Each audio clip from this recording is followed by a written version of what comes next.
Cala cerkva slavi roždestvo Hristovo i radujеше приходу Сина Божого на жем.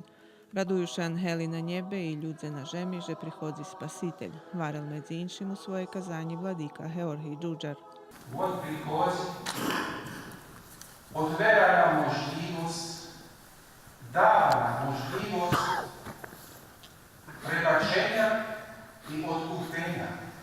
А на нас стоїть, żeby sme toto odkúpenie zaslúžili so svojím životom. Nie znáte, že keď on prišiel teraz všetko hotové, môžeme robiť to v sebe.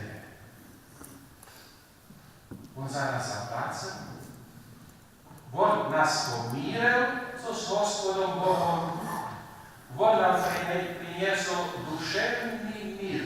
A mír Boží naj naplní i ošvici našho srdca, že by sme boli nositeľe toho míra, my i medzi sobou, medzi našima bližnjima, prostýma duchami, žádám povinčovať všetkých šťastlivých, blahoslovení i radosti sveta, roždestva Hristovog, Hristos raždajca. Владика на початку привітав шитських священиків і вірних у церкві, а окреме привітав члена хору Теотоко з Львова, ktorý špíval vekšu čas služby.